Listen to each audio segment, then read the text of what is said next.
Based on what you're telling me, this guy's name is Greg. He said, sounds like you could be teaching a framework on how to absorb and learn things. I said, what do you mean absorb and learn things? He goes, no, you have the ability to understand things quickly, and then you go deeper because of what I had told him. So he was in my working group, and he says, you have the ability to teach how you learn and show people how to learn quickly. I worked on this framework. It said, we get a reasonable understanding of something. Then he said, why is this the understanding? What's the history you can go into? What's the relevance of that history? It's like a circle. What use cases and application can you come up with for that? And then learn to appreciate what you just learned, and then just keep repeating the process. So he drew this diagram for me. Yes. I haven't looked at it for 6 months, so I'm just looking at it now like, whoa. It's kind of cycle. Funny you should say that. It's that I mean, you can develop your own framework, and you say, Maria learns this way, and the way I learn it is how I teach it. Because when you teach it, you learn twice, right? Yes, exactly. I'm an old man. I've worked for 40 years of my life, 42. And I just feel like I have so many phases of my life that I've gone through crazy things, right? And almost two or three different careers completely. But men identify with themselves with their careers. And I think what the superpower here is about is what you do well. It's nothing to do with your career, nothing to do with your... So there are certain innate abilities that you use every day that you don't even know you're good at. So I think those are the ones that are harder to discover. The people who can tell you the most about that is your own family and your children. Because they say, well, you do this pretty well. Well, I guess my superpower is cooking. I've been cooking for 40 years. Yeah, I'm the home cook, but what does that mean? I'm not going to teach people how to cook, because it's everybody can now just do takeout. They just order. No one, food has lost its value, right? Not for me. Even today, I make sure I cook healthy food. So I don't know. So we went through a lot of different things, and so beyond the work scenario. So I think what I wrote down was that I think whenever there is something to learn, I'm fully present in whatever I do. So full presence is that a superpower? I don't know, but that's what I came up with. Second is, and that means focus, right? So you're really able to focus, and I'm extremely analytical. So I go through the depth of any situation. So when I first was introduced to playing golf, which I had no idea how to play, I never even held a club in my life. I want to study about where golf began, who are the founders of the thing, and now I'm going through all of this stuff, and Scotland and this and that, and I want to go visit those places. I'm just nuts. But what does that got to do with playing golf? Well, I just like to understand why this stupid game was created to begin with, because it's just a stationary ball that you have to hit with a stick, and you have to, in 4 strokes, get it to 400 yards. I mean, I don't know how that works. So some genius did this, and so I just go deep. So that's the second, and then so it's very analytical, getting down to detail. And there were multiple of these that I have a multitude of these talents that I never honed on one particular skill set.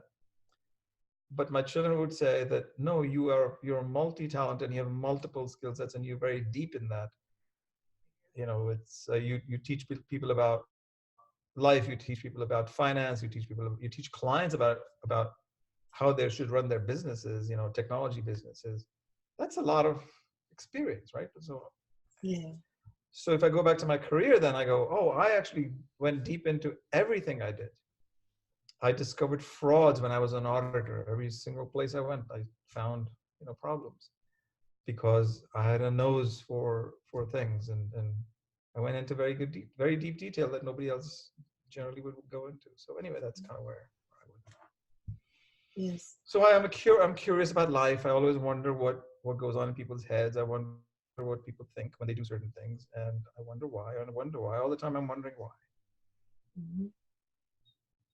So for all the things you've been done for all the years in your journey, in your so what is your biggest takeaways? We went to superpowers. I wasn't thinking we were talking about superpowers in this context, but yeah. So you were asking the question about what do I want to do with the rest of my life? No, what was the question? So, I mean, what are the experience and struggles you've been since you were you started your business, your life, and how you overcome it, how you overcome it? Yes, and for all the skills you have, how did you, how did you organize it to, yeah, to not get so overwhelmed and get panic and what to do? Well, there are turning points in everyone's life. So I come from a very low middle class family out of India. I came to the United States with $8 in my pocket. That's all I had. My father said, "That's all I have, and that's you have everything you need." I think what he meant was I was educated in English and had a professional degree, and therefore I could go find my life in the U.S. Mm. And the way that happened was I was married to in an arranged marriage, and he used to be very good at arranging marriage of different people. So I had a very rough first 3 years in this country with no money, no job.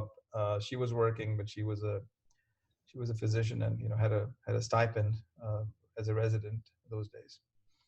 So I'd say that there was a lot to overcome the first 4 months. You have a new wife, a person you don't know, in a new country, no money, no job. How do I fit into this culture? And so that was one major, milestone where you say, okay, well, what are you going to do? What are you going to do to overcome? So as usual, the superpower is go figure it out. Just go deep and what do you want to do? Well, I was an accountant, a CPA, so I figured that's what I know. So let me just figure out life there. So I did that. I was successful from the standpoint of the company that hired me, but I wasn't happy because I was doing what I thought very pedantic work. Wasn't exciting. I was at risk with most of the jobs I did. I was sent to really, really bad neighborhoods, to churches in these terrible places, and crime-ridden places, and rehab centers, and drug addict programs, and I was an auditor for them. So to me, it was not happy. They promoted me because I was happy and doing. I mean, I was working hard, and I kept producing results. So I think working hard was a big thing because it was a purpose. But then at the end of the day, when they promoted me, I go, "Why are you promoting me? I'm not happy." He goes, "Well, you may not be happy, but we're happy with you." Mm-hmm. So that was the first, and then you realize that you realize your own potential. And I said, I'm far better suited in a larger organization. I have to move on to. So those days, the big accounting firms were, like Price Waterhouse and places like that. So it was my dream to work for one of those firms. And here I was. What was I going to dream? I was in this horrible places, and who are you to dream big? For me, that dream was big at the time. In hindsight, all of it, of course, as you grow, you keep expanding, and you realize, well, that I overcame that. Then next, the next, the next. So one of the biggest problems for me at the time was that I had a very troubled marriage, and it had to end, but I didn't know how it was going to end. And we already had two small children, and it was a very tough situation. So all I knew was that I had to get the bigger job that I needed to at least get some stability within the family, because my wife wasn't working, and everybody's going to rely on me. So at some point, I had been pushed to work on my own personal development. So a colleague of mine has sent me to take the Dale Carnegie course. And I go, oh, I remember Dale Carnegie from my old days. My dad used to read his books, and I used to read that book, but I was 12 years old at the time. And so at this point, I felt I'm going to put to use. So I went to take a class, and it was a 14-week effective communication, human relations program. That to me was life-changing, because standing in front of a group every single week for a couple of times in a 3-hour evening, there were 40 people in class, was just scary. Even if you have to speak for 2 minutes, it was insane. You had to prepare for 20 minutes for a 2-minute speech. They give you a topic off the cuff.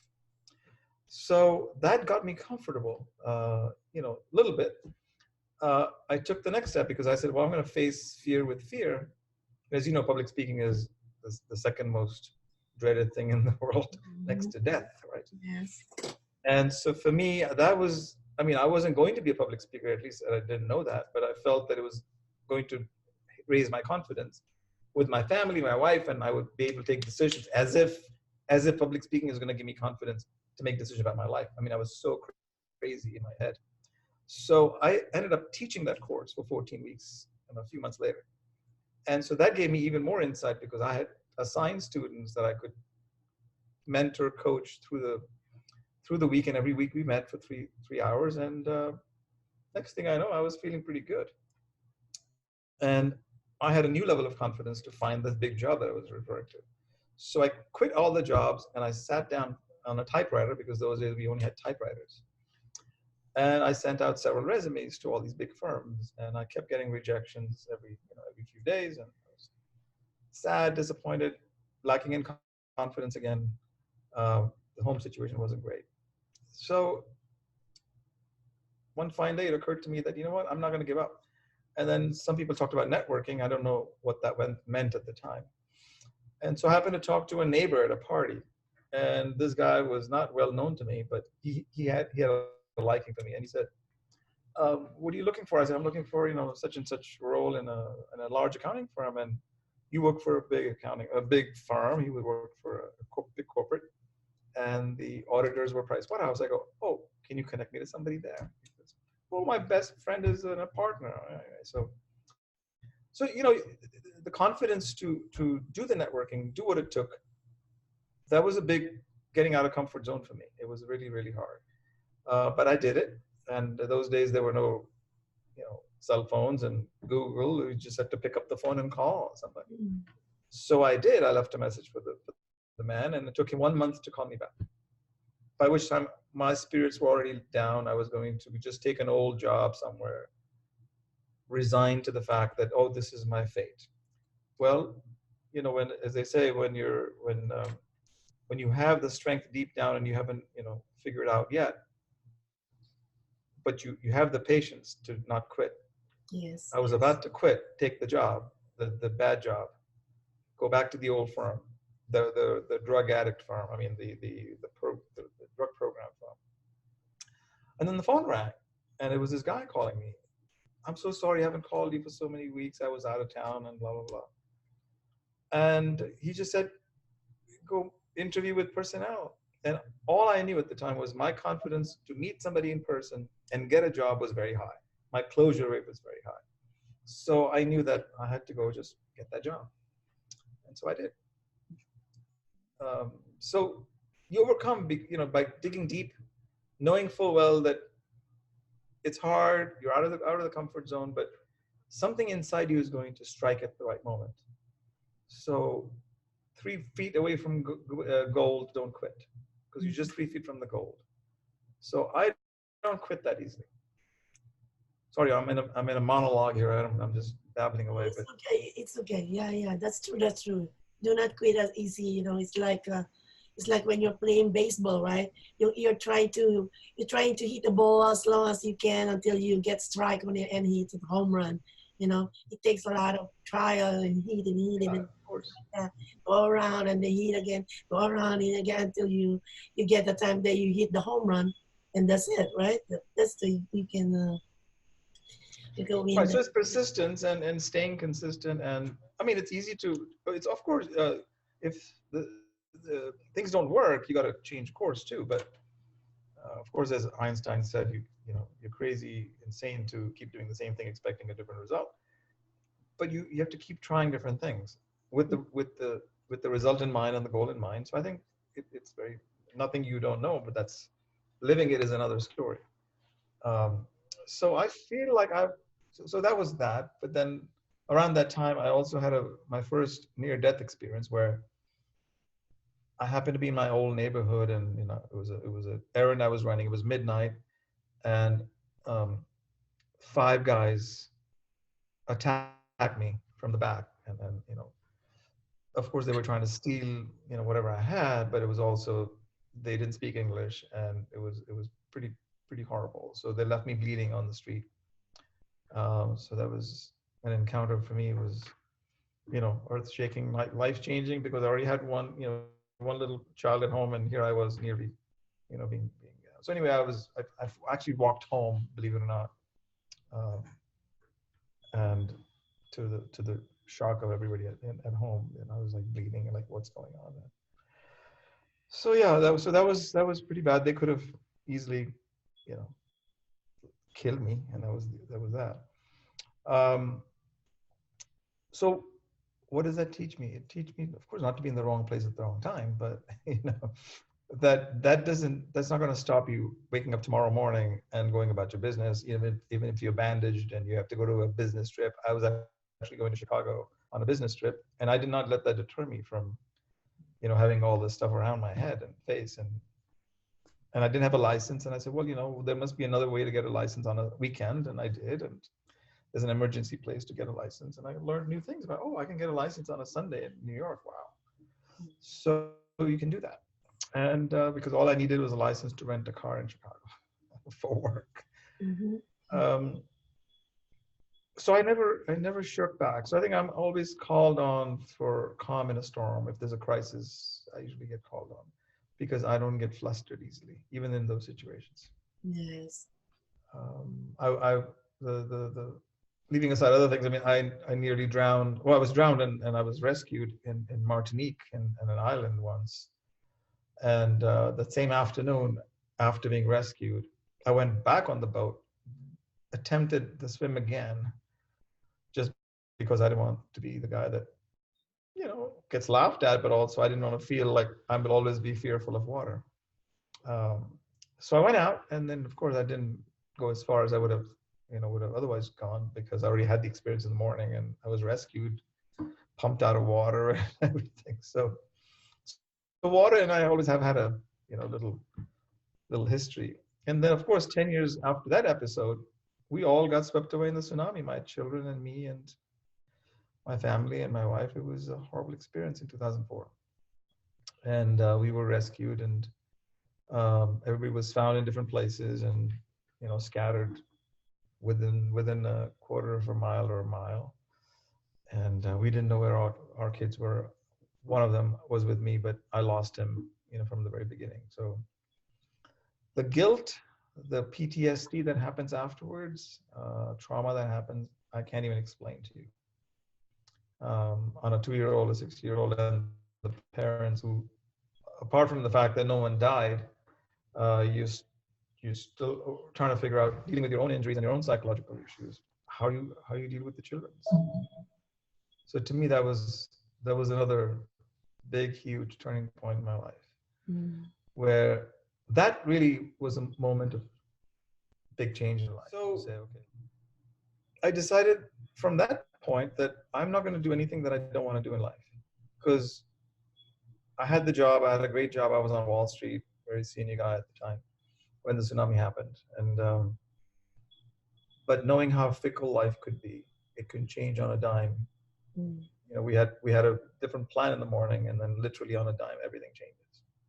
And so that feeling of anything can change in your life, any single moment, is a powerful, such a powerful moment, that when people talk about being present and being in the now, this is all we've got.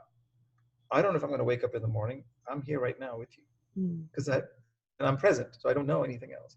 But that taught me life is so fickle. It may not about be you, but it may be your loved one that's going to go. Right? Who knows?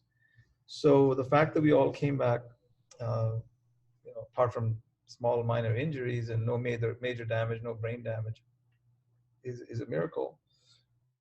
But I don't know. You think it's a miracle because, if we're eternal beings, we're just physical for a while in this earth. But eternally, yeah, we all get the philosophy. Well, don't worry about it. No one dies. Everybody just transitions. This little body that you have for a short time is a flash, but who you are is not who you are. This body, right? So that's all well and good, and I kind of understand that too, intellectually, and even more now. But it's a hard thing to digest when you have children and all of that. So then I quit the job for 18 years and decided that if I was gonna go live my life for the people, or I was going to give money away, or if I was going to set up my businesses or make movies, all these dreams I had in my life, well, go do them now, because you never know what's going to happen next.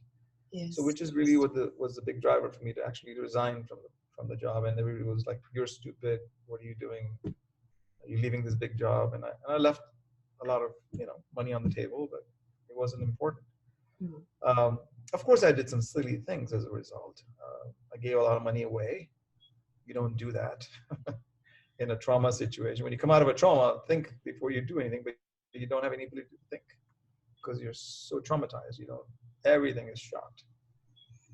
So yeah, so I hope that whoever gets part of that story gets the fact that truly there is nothing. There is a moment in life, and you're there, your loved one's there, or not there. So how do you make the best of where you are? Go beyond your comfort zones and do whatever you need to do. Man, it's just I can't even say enough. In the end, that was just my third near-death experience, and I've had 3 more since then. So we won't go into all those, but one of the last ones, one of the big ones was a car crash where we flipped over several times, and my wife was driving the car, and that's another story. So my wife got diagnosed with cancer. So one fine day, as I said, life is so fickle. I was on a business trip. I came home within 4 days. From the time I left her, 4 days later, she was 2.5 times her size, and she had already been diagnosed with cancer, which I didn't know while I was away. And now, how that happens again in a moment, she was perfectly fine. There were no symptoms. She went to the doctor, and they literally did a test or two, and said stage 4 cancer, and she doesn't have that long to live. So, your earth is shaken, and everything's pulled out of you, and under your feet. I had 2 young children, 9 and 13 at the time. They'd just been through the tsunami, and by the way, a month before this diagnosis, one of the boats we were on nearly capsized, and we were rescued from that boat 1 month before her diagnosis. So it's like our life is like, you don't know what's going to happen next. But I could sit there in fear all day and say, oh my God, anything can happen. So now I'm not afraid. Anything can happen. So as our friend Brendan Burchard says very nicely, you get mortality motivation. For me, I'm motivated by my mortality because I know so clearly that I'm mortal. So you get motivated by the fact that you're mortal. So every day you have, just live in the best possible version of you. Yes. So I think, so that was another example where we got the news and boom, life was going to fall apart again. And some decisions had to be made, but I did not for a minute think twice. I just took her straight we were in India at the time. I just brought her to New York, straight to Sloan Kettering, because that's where the attention was going to be given immediately. And I don't want her to be, in any other place. And so I brought all the family together at the hospital, and we just prayed and did what we needed to do to, for the best possible outcome. But they said they did the best they could, and, hopefully she'll live long or live whatever. And she lived 3 years, which was more than they expected, because she was a very positive and strong woman. So the thing is that so what is it all supposed to mean for me and my children, because they go through this with me. I'm not the one go through it alone. So I hope they realize the importance of not complaining about everything in life or anything in life. My baseball bat broke, so it broke. We'll get a different one. I mean, this is not mortality. This is like simple stuff. Oh, I just, banged my car against something. Are you okay is the first question, not about the car. So these things are almost automatic for me, because I've been through all of this, that I feel this is nothing. So you give as much as you can of you to life, to whatever's around you. So yeah, I don't get flustered easily. I mean, I get irritated about silly things, but no, I don't get flustered with anything in life in general. And that has taken obviously a lot of work and realization that life is fickle. So don't complain about anything. There's nothing to complain about. You're seeing the strength of mind, but it's easy to get addicted. It's easy to fall into different behaviors. well, you feel overwhelmed when these things happen easily. When my wife was going to die, my biggest nightmare was, what if my children lose a second parent within the short time? Because if I wasn't going to take care of me, my health, what's going to happen? But even so, while I was very careful and I'm extremely, focused on fitness and health, I'm human, right? But so this negative thought about, or negative emotion, I should say, my wife could die and tomorrow I could die. And then what's going to happen to these young kids? So, that's anything that's fear and doubt like that. Most of the time, these aren't things you realize. It's just something that you imagine. And 99% of the things that you ever imagined in your life in the past have not borne fruit. Those are just your thoughts and silly stuff. But the more attention you give to those things will come to happen. Like, I think we happened to be in the tsunami because I was scared of water and my nightmare was a tsunami. And there I was. I went from New York to Sri Lanka to go visit the tsunami. So I don't know. So because it's a big part of my life. But now that it's over, I'm not scared of anything else anymore. Yes, and now you're not. You know what you're doing is the thing you want to do, right? You've done the job. You quit the job that you're not happy with it. That was 14 years ago. Yeah. Yes, but and now, for 14 years, I've done many things. I've done. I started 5 companies, and one by one they're gone. But at least I did it. I wasn't going to do it while I was working. I started to write a film script. I started to write a book. Those things I wouldn't have had any time to do if I was working. So now, what do you do for now? Is it the thing that you love to do?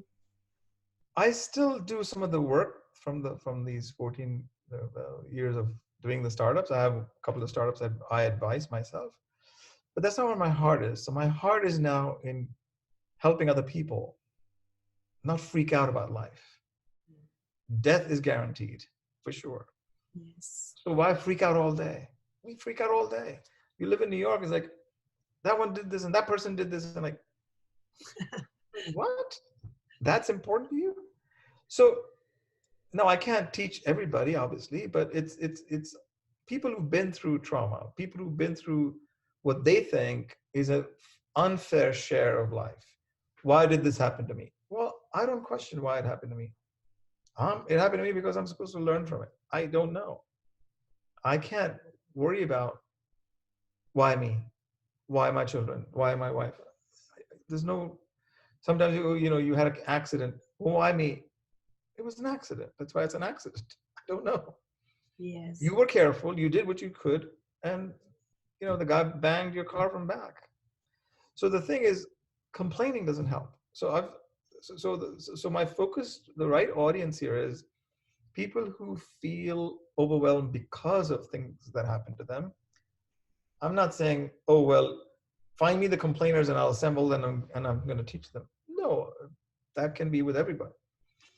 But my target group that I'm focused on, and that could apply to anyone, are people who are in their 40s, 50s, who are having a midlife crisis, who face day-to-day overwhelm with, my job is going to disappear, AI and technology is taking it away, I'm a single parent, or I have only one income, or I have children to take care of, I have to cook, clean, do all these things in the US.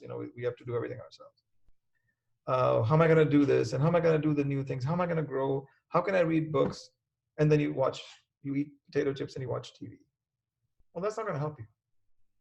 So I actively did a lot of these things. So I shut down turning on the television. No more television unless it was an important game of some sort or whatever that my boys want to watch with me. Otherwise, no. No news at all on television. No Netflix, no binge TV. So these are things we implemented, and I don't do them. Every day, every week, you can find new distractions that you had, and you start eliminating those, and focus on what's important. The people I like to reach are people who are in that situation, who face day-to-day fears and anxiety about things that they because of either trauma that happened to them, because they lost a loved one, because because they do all these different things, and they think their life is coming after them to hurt them. Mm. And I just think that that's just so wrong and so not true, Mm. because we're looking at life upside down. Yes, yes. What it means to live life fully is an art. I mean, you have to know first what that means. Second is the moments, as I described. You will not realize something is, life, something's wrong in life, something happens to you, unless it happens to you or your loved one. Because we say, oh, well, that guy got into an accident. Oh, my neighbor's son just got killed in a car crash, or this one had suicide.